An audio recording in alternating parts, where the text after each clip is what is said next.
પરિવાર ત્રણેય ભાઈઓ અલગ રહે, એના મા બાપ અલગ રહે. પણ કથા સાંભળીને સૌથી નાનો ભાઈ એને એટલું આમ કથાનું લાગી આવ્યું. એ માણસ કથાના ચોથા દિવસે એની પત્નીને લઈને મારા ઉતારે આવ્યો. દાદા બોલો ને ભાઈ, અમે 3 ભાઈઓ છીએ.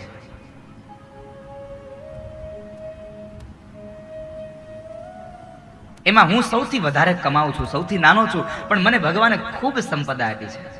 મારે કામ ખૂબ સારું થાય છે.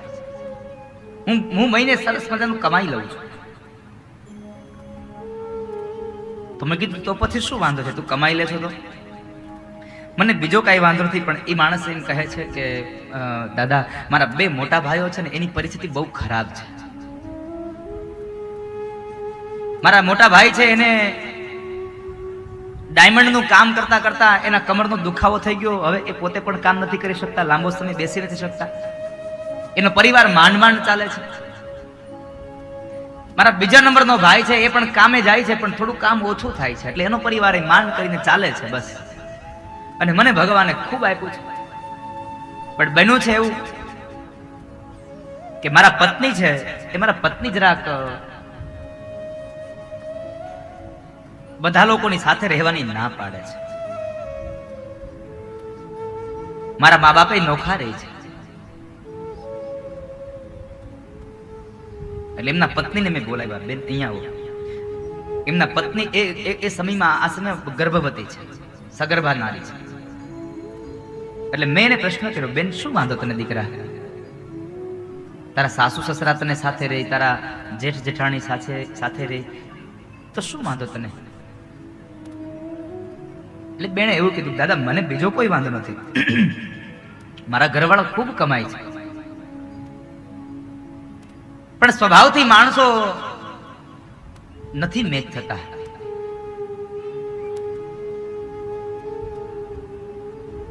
એટલા માટે સાથે રહેવું નથી પોસાયું. કારણ હું ગમે તેટલા કામ કરું, ગમે તેવું કરું, છતાં પણ મારી કોઈ કિંમત નહીં. મારી કિંમત સાવ ફૂટી કોડી નહીં. ઘરમાં કોઈ મારું માન નહીં, કોઈ મારું સન્માન નહીં. કઈ વાંધો નહીં. મેં એક વાક્ય એટલું કહ્યું કે બેન તારા અત્યાર સુધી કોઈ કિંમત નહોતી, તારા પરિવારમાં કદાચ તારા સભ્યો તારી કિંમત ન કરે, કઈ વાંધો નહીં, પણ તું આજે એક કામ એવું કર કે તારા સાસુ સસરાને તારી સાથે રાખવા માંડ, તારી ભેગા કરી દે. પણ દાદા સાસુમાનો સ્વભાવ જરાક પેલો છે ને, એટલે વાત વાતમાં રોકટોક કર્યા કરે, વાત વાતમાં બોલ્યા કરે. કઈ વાંધો નહીં, સાસુમાં છે બોલે. સાસુમાના જેટલા શબ્દો અંદર ઉતારવા જેવા હોય ને ત્યારે એક કાન બંધ રાખવો, બાકી જ્યારે ઉતારવા જેવા ન હોય તો 2 કાન ખુલ્લા રાખવા. અને અત્યારની બધી યુવાન બહેનોને કહું છું કે સાસુમાં કદાચ મોટી ઉંમરના હોય તો કદાચ એ આગળના સમયના છે, એ આપણા સમયને ન સમજી શકે, તો એ બોલે ને તો સાંભળી લેવું, આ કાનથી આ કાન કાઢી નાખવું. સાસુની સામે કોઈ દી ન બોલવું. સાસુ સામે ન બોલવાનો બહુ મોટો ફાયદો છે. સમાજ તમારી બહુ મોટી કિંમત કરશે. તમારી સાસુ તમારી કિંમત ન કરે તો કઈ નહીં, સમાજ તમારી મોટી કિંમત કરશે.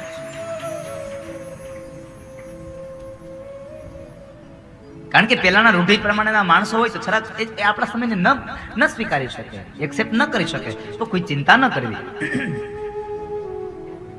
પણ સાસુની સાથે ન બોલવું કોઈ દિવસ, એની સામે બોલવું નહીં.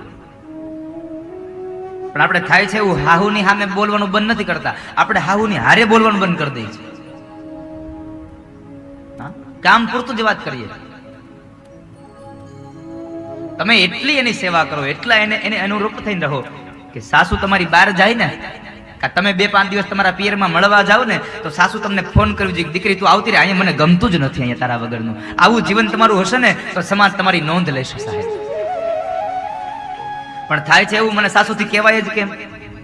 અત્યારના આપણા ભણેલા ગણેલા બધી યુવાન દીકરીઓ થઈ ગઈ ને એટલે એ સહન ન કરી શકે. મને કહેવાય જ કેમ? અરે સાસુ છે, બોલી જાય તો બોલી જાય, 2 આ કાનથી આ કાન.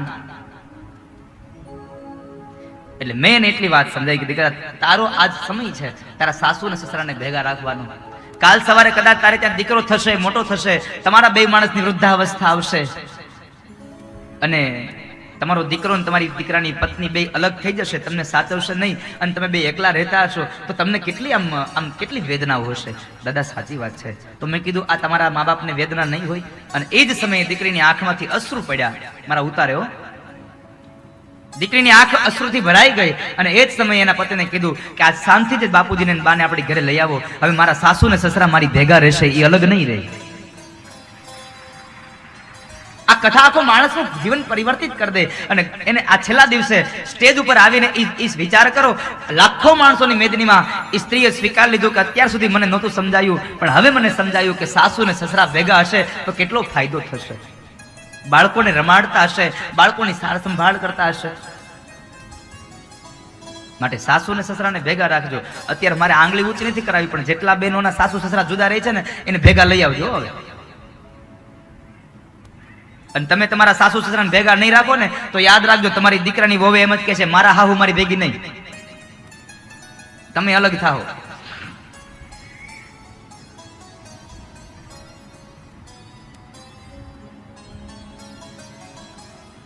પુણ્યના પ્રતાપે કોઈ માણસની કોઈ આ સત્સંગનો મહિમા છે. અને હું સત્સંગમાં જતો હતો, પછી તો વેદવ્યાસ એક વખતના સમયે ચાતુર્માસ આવ્યો અને ચાતુર્માસની અંદર અનેક સંતો બ્રાહ્મણના ઘરે આવે છે. મારી માં બ્રાહ્મણોની રસોઈ, એ ઋષિ સાધુઓની, એ સંતોની રસોઈ બનાવે. મારી માં એને ભોજન કરાવે, પીરસી દે અને હું એ સંતો જમી લઈને પછીની પતરાવાળી લઈ અને હું મૂકી આવતો.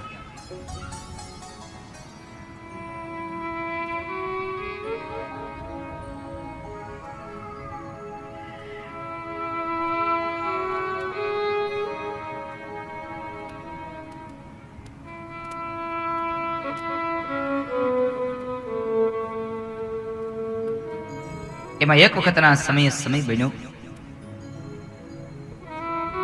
સંતોનો સત્સંગ સાંભળતા સાંભળતા એક વખત મેં સંતોનો એ જૂઠી પતરાવાળીને લઈ અને હું જ્યાં મૂકવા ગયો તો મને જરા વિચાર આવ્યો કે આ સંતોનો જમેલો પ્રસાદ છે, આ તો મહાપ્રસાદ કહેવાય, લાવ ને મહાપ્રસાદ લઈ લઉં. મહાપ્રસાદને લેવાની ઈચ્છા જાગી.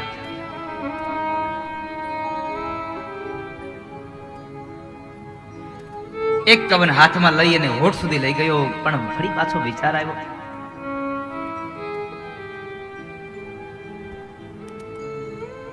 કે કોઈકનો જૂઠો અનાજ પૂછ્યા વગર ન ખવાય, કોઈકનું જૂઠું અનાજ પૂછ્યા વગર ન ખવાય. એટલે મેં એ પતરાવાળી લઈને સંતો પાસે ગયો અને સંતોને પ્રશ્ન કર્યો, બાપજી આ પ્રસાદ હું લઉં, આ પ્રસાદને હું ગ્રહણ કરું? સંતોએ ખબર નહીં કેમ હા પાડી, એટલે સંતોએ મને પ્રસાદ લેવાની હા પાડીને હા પાડતાની સાથે જ મેં પ્રસાદને જ્યાં એક કવન મારા ઉદરમાં પધરાવ્યો ને તો મારા પેટમાં જતાની સાથે મારા ભવના પાપ બળીને ભસ્મ થયા હોય ને આવી અનુભૂતિ મને થવા લાગી છે. મેં ગઈકાલે વાત કરી હતી મહાપ્રસાદની, ફરી પાછો આજે કહું છું. વરસડા પરિવારના આંગણે જેટલા પણ સભ્યો, જેટલા પણ ભક્તો આ કથાને સાંભળવા આવો છો ને, આ તમામ વ્યક્તિઓ અહીંયા મહાપ્રસાદ બપોરનું ભોજન લઈને જાજો. કારણ મહાપ્રસાદનો મહિમા છે, તમારા જીવનના પાપો હશે એ બધા પાપને આ મહાપ્રસાદ બાળી નાખશે. માટે ભગવાનનો મહાપ્રસાદ લઈને જાજો બાપ. આ વરસડા પરિવારને ભાગ્યશાળી બનાવજો, પુણ્યશાળી બનાવજો.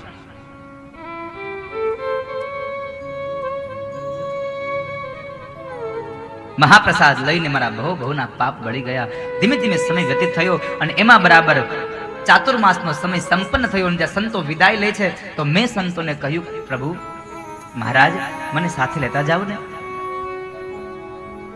અરે બાળક, ભગવાન પ્રત્યેની આટલી નિષ્ઠા જોઈ, આટલો પ્રેમ જોઈ અને અમે ખૂબ આનંદ પામ્યા તારા પ્રત્યે, અમને આનંદ થયો. પણ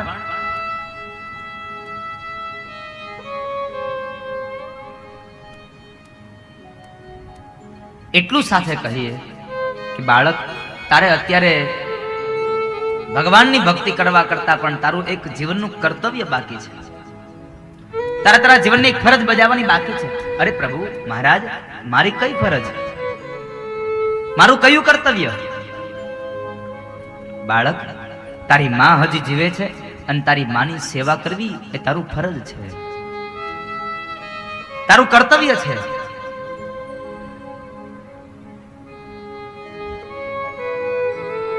તારા પરિવારની સેવા કરવી, તારા માની સેવા કરવી. પણ લે, અમે તને આ વાસુદેવ ગાયત્રી મંત્ર આપીને જઈએ છીએ. આ વાસુદેવ ગાયત્રી મંત્રનો તું પાઠ કરજે અને તને ભગવાનની અવશ્ય પ્રાપ્તિ થશે, તને પરમાત્મા મળશે.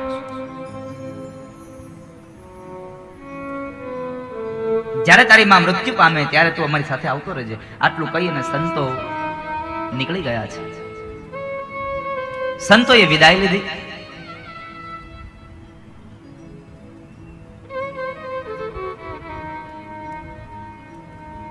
એ સંતોએ વિદાય લઈ આ બાજુ બાળક પોતાની માની સેવા કરે, વાસુદેવ ગાયત્રી મંત્રનો પાઠ કરે. ધીમે ધીમે ધીમે ધીમે સમય વ્યતીત થવા લાગ્યો.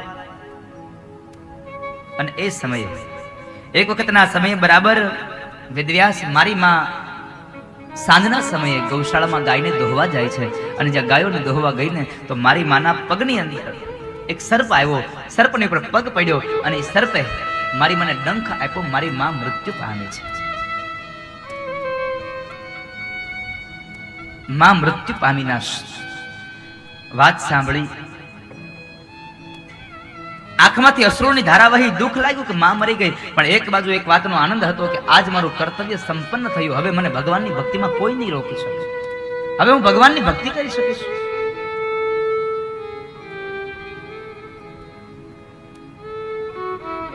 માની ઉત્તર ક્રિયાઓ કરાવી, માનું ક્રિયાકર્મ કરાવી અને અંતે હું હવે ઘરને છોડી અને તીર્થ ક્ષેત્રમાં જંગલમાં જઈ અને મેં ભગવાનનું આરાધન કર્યું. ભગવાનનું આરાધન કર્યું, જપ કર્યા, તપ કર્યા. એને લઈ ભગવાને મને હૃદયસ્થ દર્શન આપ્યા. પણ થોડીક વાર થઈ તો એ રૂપ અંતર ધ્યાન થયું. હું આકુળ વ્યાકુળ થયો, રડવા લાગ્યો. એટલે આકાશવાણી થઈ કે બાળક, તું રડે છે, પણ તને આ વખતે મેં હૃદયસ્થ દર્શન આપ્યા. પણ હવે પછીનો જન્મ થશે ને ત્યારે તને મારા સદેહ દર્શન થશે. એટલે પછી તો બસ એક જ ઈચ્છા જાગી, ક્યારે મરવું ને ક્યારે મળવું, ક્યારે મરવું ને ક્યારે મળવું. એક જ માત્ર ઈચ્છા જાગે. એમાં ધીમે ધીમે સમય વ્યતીત થવા લાગ્યો અને બ્રહ્માજીનો દિવસ સમય પૂર્ણ થયો અને રાત્રિના સમય જ્યારે શ્વાસ પાછા ખેંચાયા ત્યારે આખું જગત એમાં સમાયું. હું પણ એમાં સમાઈ ગયો. અને વળી પાછા સમયાંતરે બ્રહ્માજીએ જ્યારે આ જગતનું નિર્માણ કરે છે ત્યારે બ્રહ્માના માનસ પુત્ર તરીકે હું પ્રગટ થયો, જન્મ પામ્યો. દેવતાઓએ મને 7 સુરની વીણા આપી અને એ વીણાની અંદર હું નારાયણ નારાયણ નારાયણ નામનો ઉદ્ગાર કરતા લાગ્યો. અને હું દેવતાઓનો પ્યારો બન્યો અને મને બિરુદ મળ્યું દેવર્ષિ નારદ. સત્સંગનો મહિમા હશે. આવનારો જન્મ પણ તમારો સુધરી જશે. ભગવાનના પ્રિય બની જશો તમે. આવનારો સમય ખૂબ પવિત્ર હશે. આવનારો સમય તમારો મંગલ હશે. આવનારો જન્મ તમારો મંગલ બની જશે. આ કથાને સાંભળી અને વેદવ્યાસ અતિશય આનંદ પામ્યા. અંતે દેવર્ષિ નારદે ચતુશ્લોકી ભાગવત ભગવાન વેદવ્યાસને આપ્યું. લ્યો વેદવ્યાસ, આ ચતુશ્લોકી ભાગવત, હવે તમે આ ભાગવતને તમે ભાખો. મૂળ 4 શ્લોકનું ભાગવત છે અને ભાગવતની મૂળ ઉદ્ગમ સ્થાન આદિનારાયણ છે. આદિનારાયણના મુખારવિંદમાંથી એ ભાગવતનો મહિમા પ્રગટ થયો. ચતુશ્લોકી ભાગવત ભગવાન નારાયણે બ્રહ્માને આપ્યું, બ્રહ્માએ સનત કુમારોને આપ્યું અને સનત કુમારોએ દેવર્ષિ નારદને આપ્યું, નારદે વેદવ્યાસને આપ્યું. એટલે વેદવ્યાસે 4 શ્લોકના 18,000 શ્લોક બનાવ્યા, મહાપુરાણ બનાવ્યા. વિસ્તાર કરવો હોય તો એનું ધર્મ, એનું કર્મ છે. અને એ ભાગવતની રચના થઈ. ભાગવત એ ભગવાનનું વાંગમય સ્વરૂપ છે. અને કેવું ભાગવત લખાયું તો કવિ પુરુષોત્તમ દાસ લખે છે, આંબોય ખંડ ભુવન થી ઉતર્યો,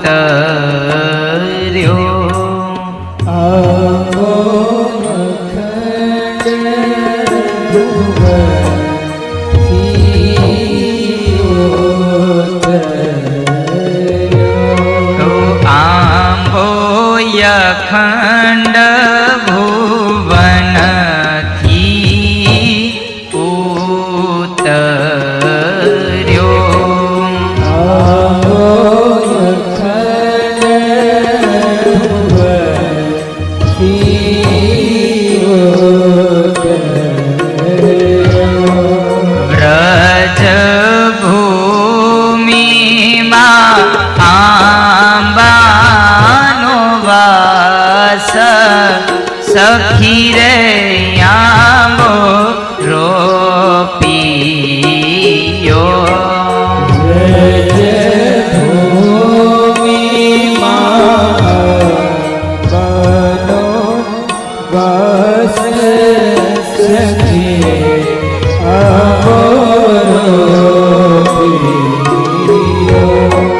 આંબે વસુદેવજીએ બીજ વાવ્યા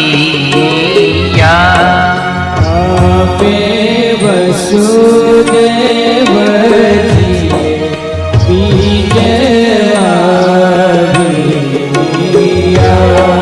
ભુવા દેવકીજી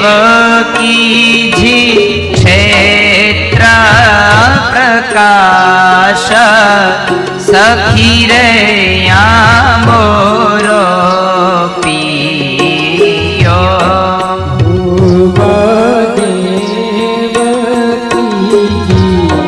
ક્ષેત્ર પ્રકાશ સખી આંબો આંબે યશોદાજીએ જળ સિંચિયા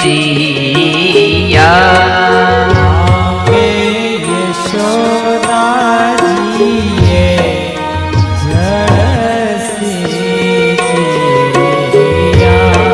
નંદ ગોપાયા બાના રખેવાળ સખી રે આંબો રોપિયો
બ્રહ્માજીએ તે ચાર પત્ર લખિયા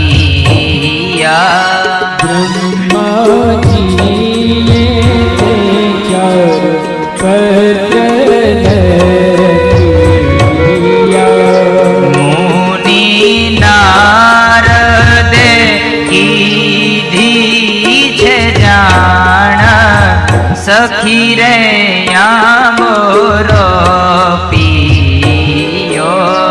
મુનિ નારદે કીધી છે જાણે સખી આંબો રોપિયો વ્યાસ મુનિએ તે ચાર પત્ર કર્યા વ્યાસ મુનિએ તે ચાર પત્ર કર્યા તેના નવખંડમાં છે નામ સખી રે આંબો રોપિયો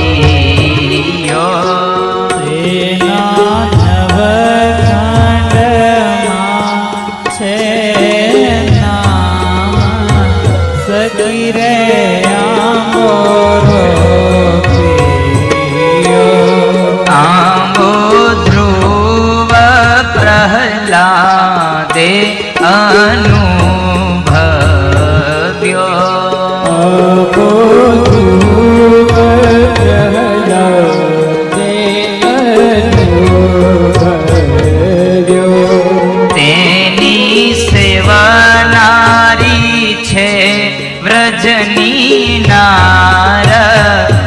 સખી રે આંબોરો પીયો તેરી સેવનારી છે ગજની રે સખી આપોરો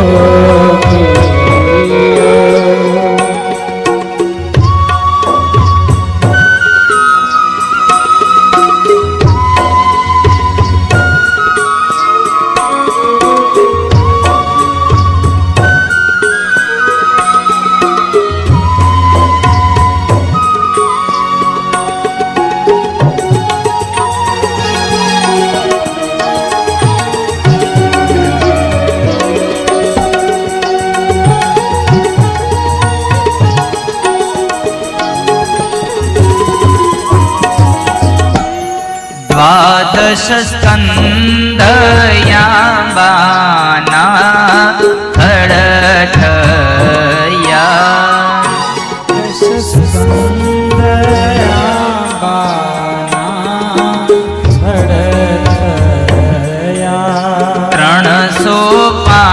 335 અધ્યાય ડાળ સખી રે આંબોરો પીયો 335 અધ્યાય ડાળ સખી રે આંબોરો પીયો 18,000 શ્લોક નાયા બે તીરથયા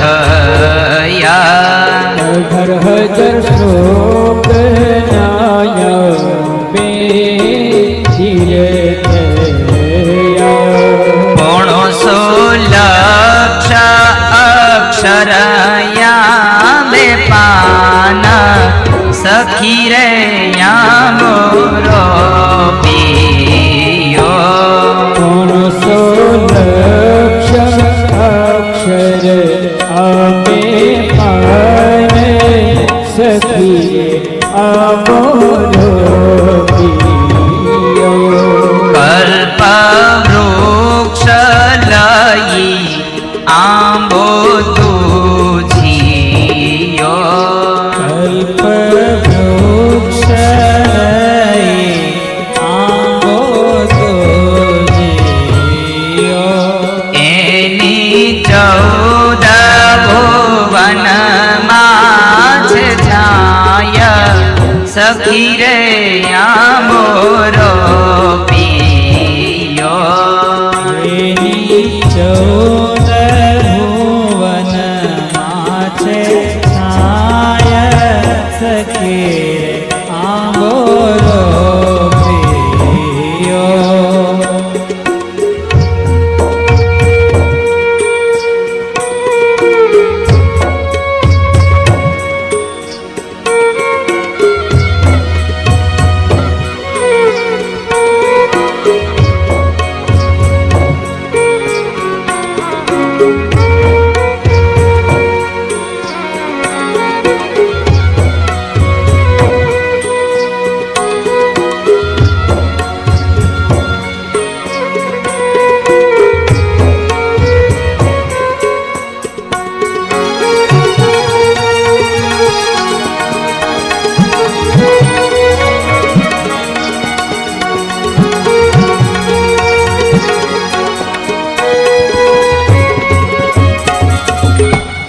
અવતરણ 43 ના આંબે ઝૂમ ખા અવતર 43 આપે શ્રીમદ ભાગવત યાંબાના ફળ સખી રે આંબોરો પીયો શ્રીમદ ભાગવત આંબાના ફળે સખી આપોરો પીયો તે ફળ શુકદેવજી વેડીને લઈ ગયા ફળ સુખદેવજી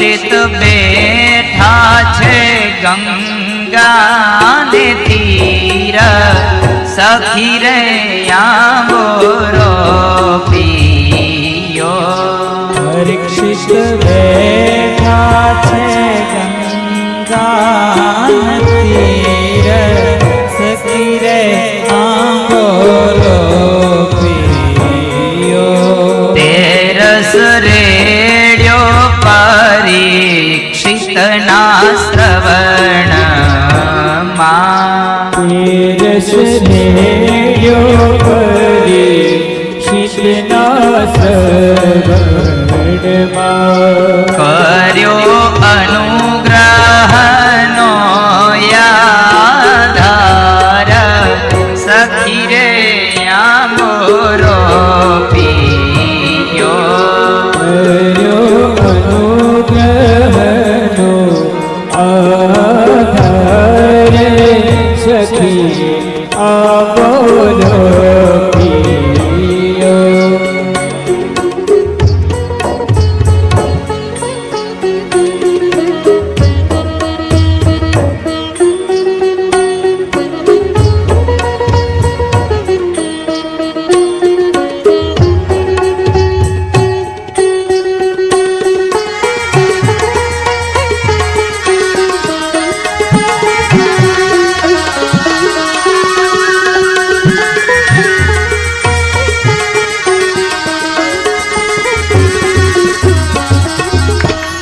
સાત દિવસમાં શ્રી કૃષ્ણ પદ મળ્યું સાત દિવસમાં શ્રી કૃષ્ણ પદ મળ્યો જય શ્રી પુરુષોત્તમ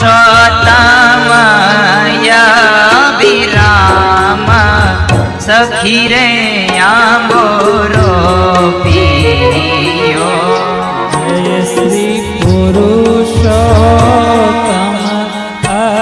અભિરામ સખી રે આંબોરો પિયો આંબો ગાય શીખે ને સાંભળે આંબો ગાય શીખે ને સાંભળે તેનો પ્રભુ ચરણ કમલમાં વાસ સખી રે આંબો રોપિયો એનો પ્રભુ ચરણ કમલમાં વાસે સખી આંબોરો પિયો આંબો યખંડ ભુવનથી